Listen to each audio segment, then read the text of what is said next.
Okay, those of you, I know some of you come along to our Forex sessions on Tuesday when we do the London session, and you may have heard me say that this month, certainly in well, the next few days, weeks, and probably for the rest of the month, the currency that I'll be very focused on, and the currency pairs will be the British pound, because Brexit is back on the horizon, and it's just a great currency to trade, both in cable and some of the cross pairs. Pound yen can be a bit slippery, and a fellow trader told me that it's the subject to a lot of algos. A lot of algos go in there, and it's just it would always, they don't call it the dragon for nothing. It's always been a very tricky pair to trade. But the other pairs, the pound, especially the pound Aussie, and certainly cable, are great pairs to trade. Now, those of you who may be coming along for the first time, what we've done in Forex, we use exactly the same methodology, volume price analysis, and we use the same approach. We have support and resistance, we look at candle patterns. So the analysis that David was doing, it just happened to be the gold chart. But to be honest, it could be absolutely anything. But what we've done with Forex is we've actually taken it one step further, because the Forex market is unique. Of all the four capital markets, first of all, you are trading a pair. So, obviously in cable, you've got the pound against the US dollar. So you're almost looking at two economies, if you like, for the want of a better word. And also, it's a 24-hour market. But you have to be aware that the different sessions, the different time zones, there is a very different levels of participation. You get, you will get more participation at certain times of the 24-hour trading day, and you will get more volume, and you will get, bigger moves, as it were. And you also have to look at it from a local currency point of view. So obviously, pound dollar is going to be very, very active when Europe, London, and obviously when the US is open, as it is now. And as a great example of that was something, just to show you, there's other things you have to bear in mind as well. This is actually the 5-minute chart, which I'm not sure I'm going to be able to. There we are. I'm sorry, it's a little bit squished up, but I thought I don't want to change the time frame on this one, because I have.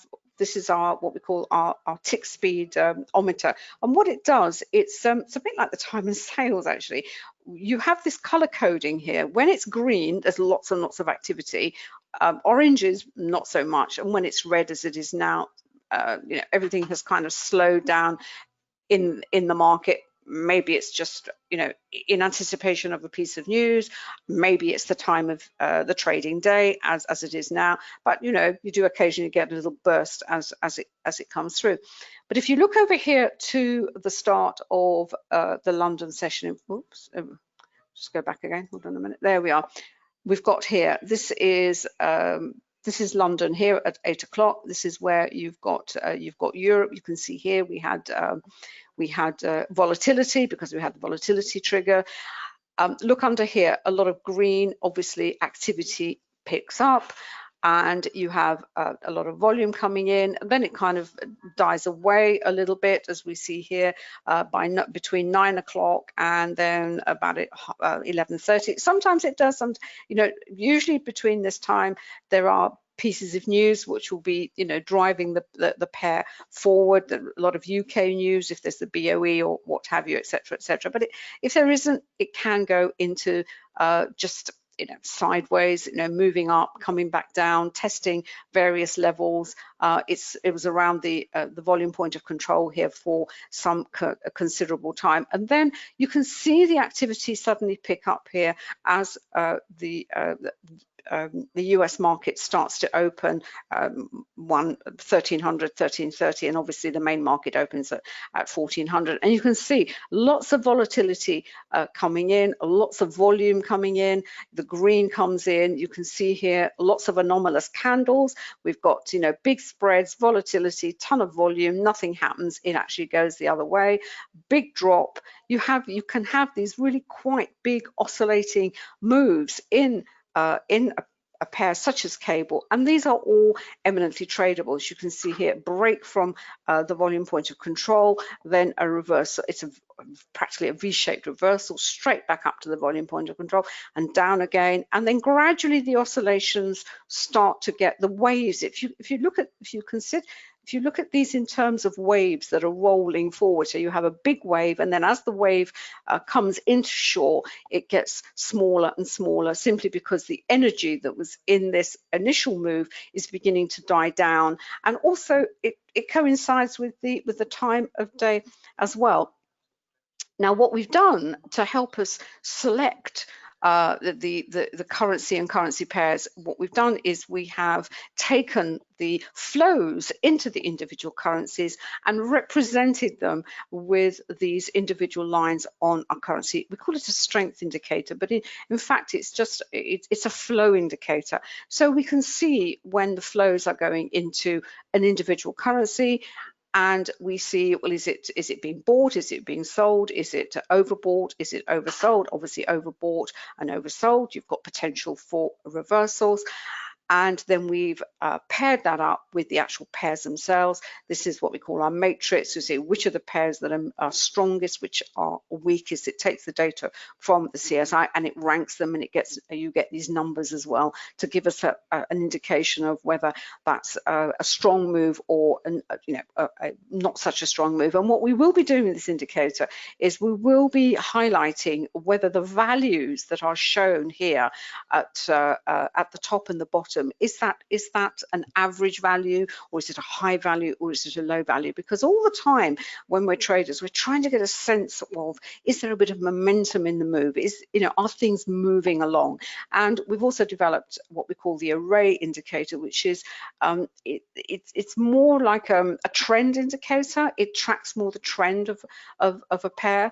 But what I'd like to focus on at the moment is actually the CSI, because the CSI is such a clever indicator. Not only does it capture the flows of the individual currencies and gives us these big, potentially big reversals, if you like, where we had the Kiwi going higher and higher and very overextended before it rolled over, and it was actually the best pair to trade, certainly this morning, was the New Zealand yen. And the New Zealand yen is a risk currency pair, so as the indices were moving higher, that was a good pair to trade. But if it's going to move over to the NinjaTrader version of this indicator, because this indicator, it tells you when there is a potential move in the sense of, as we can see here, overbought, oversold, potential reversal. You look at the chart, you see, yeah, that's going to be a good move.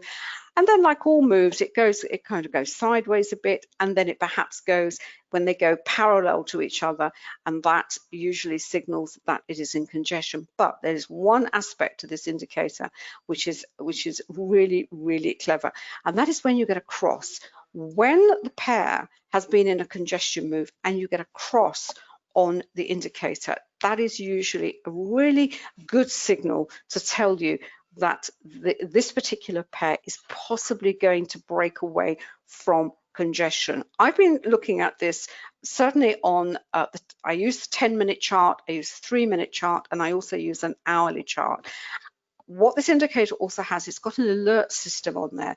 So when there is a cross on a particular time chart, what you do, those of you who have the indicator, you go into the indicator and you pull it up there, and it says detect crosses, and you have this sort of klaxon comes on. It can be a little, it can sort of, it can, yes, it frightens the dog actually, Bertie up. Bertie dog is not very keen on it, and I'm going to have to turn it down a little bit. But it's great because I don't have, I wish I could spend more time in front of my screen, but I can't. But I understand chart structure. I understand, obviously, VPA. I understand Wyckoff's 3 laws. And for me personally, when crosses are what I'm always looking for, because particularly when they are coming when they are coming at a point of on a congestion, and I'm going to get a divergence. And by divergence means I'm going to go one way or another. Now, what I've done with this, with the CSI on the 10-minute chart, rather than have all the lines on one chart, because the thing is firing off at all different times, and I don't know which pair it's referring to, what I've actually done is I've isolated the currency pairs. So this is my Aussie yen, this is my pound Aussie, that's my Aussie dollar, that's my CAD yen, that's my euro Aussie, and this is my pound Aussie. And I'm going to put some of these up certainly in our VPA room, those of you who are our students, just to show you the power of this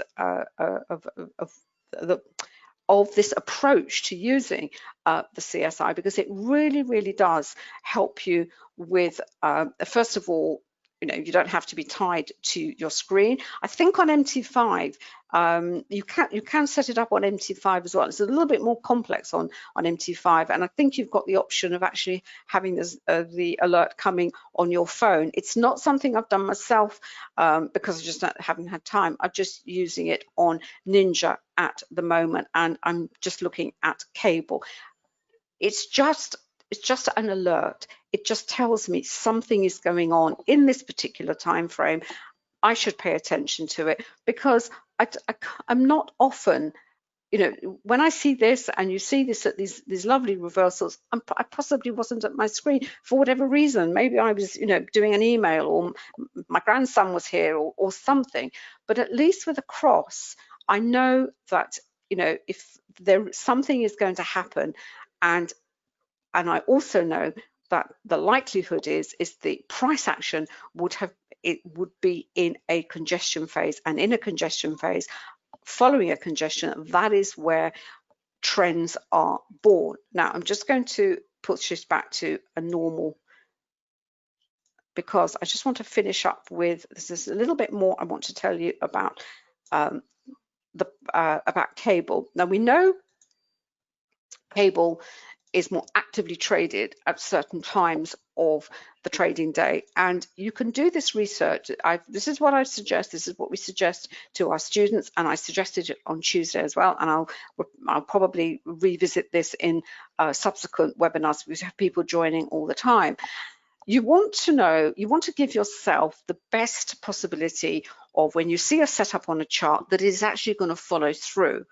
Because you can have a good setup on a chart, but if it's not at a time when, there's a lot of participation in the market, you're going to be sitting there, and it may, some other beat of news might come along, and the setup disappears and is never and never follows through. Basically, at investing.com, the UK version of the site, you have this volatility calculator, and you simply pick the pair. And what's interesting, there's also a silver and gold. This is when you trade silver and gold as a CFD, but you can it's just as good as the futures, and a lot cheaper. Anyway, you put it in, and what it will put up, this is based over a 10-week period. You can change if you want to know 6 weeks, or you want to go longer, but 10 weeks is okay. It basically tells you the daily volatility in pips. What is this pair likely to be doing, and is this rising or is this falling? And what it tells you, if it's falling, what it tells you is that, and it can often happen, particularly with the euro dollar, where on a daily basis, the number of pips, that are traded are getting fewer and fewer. It really makes trading very, very difficult. Cable has always been fairly consistent. With Brexit, these values can go up exponentially. What it also does, it then confirms the pattern, the trading pattern that we saw on the chart. So we can see here, 2 o'clock. 1 o'clock, 2 o'clock, the start of the US session, the start of London, 7 and 8. Also be aware, you can see here it carries on to 3 and then to 4. That's what we call the London fix. So there are 3 times during the trading day when this pair is particularly active. Now, this makes your life hugely, it simplifies your trading day if you are a day trader, because you know you if you want to sort of do other things, as it were, you can say, okay, and even if you have a job sometimes and you have the opportunity, if you just trade the London session or maybe the US session, that short period of time, you know, because you can only do this on a part-time day, well, it makes a big difference. It also tells you the days. A cable is fairly consistent, actually. Thursday is always a good day. Friday can be a good day. Wednesday's not such a good day. But you can do the same exercise. Let me just have a look. With Pound Aussie is the one that I am very fond of. Pound Aussie is quite interesting because it has been delivering, you see, 212 on a day. That's a lot of pips on a day, but it's been falling, and it's been falling because it has it's now going into a congestion. On the daily chart, it's been a sharp downtrend, Pound Aussie, but the candles have been getting smaller and smaller and smaller. So, and that's been falling. I'm hoping it's actually going to turn back higher. You know, these things go in phases and waves. But again, very similar pattern where you have a lot of activity at around 2 o'clock. But look here around midnight and 1, because it's got the Aussie in the pair. Of course, you would expect more participation at that level. So that's that. Just take that down. Now, what I wanted to show you about pound dollar cable is there was a really nice little setup.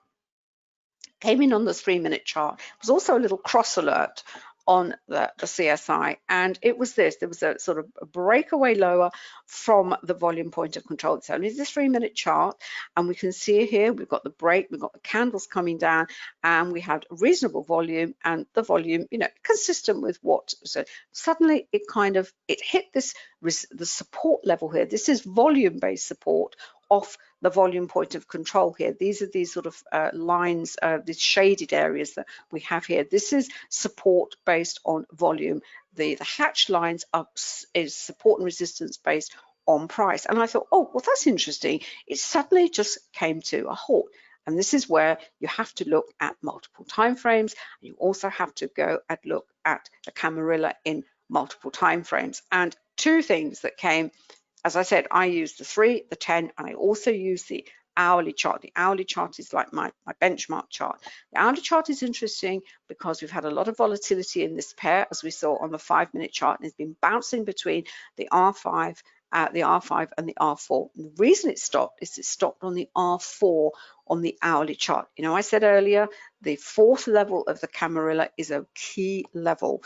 You know, it sometimes has difficulty in breaking through. It will often, you know, test and then, you know, just fail to break, and, you know, you can take a reversal off that there. We're also, you know, we're coming into a quiet time, so possibly this isn't going to go any further anyway. Then I put the version with the time-based chart on it. Let's have a look. 60-minute. Yeah, here we are. And what I do with the indicators, and it's just a suggestion, if you use multiple, hope you use multiple time frames, is rather than crowd out your charts with all the indicators on all the charts, is you know, split them out into you know, different charts of the same time frame, and you know, you get to these are my level. You know, these are the levels on a chart. These are my you know, this is my trend monitor. This is my trend dot. You know.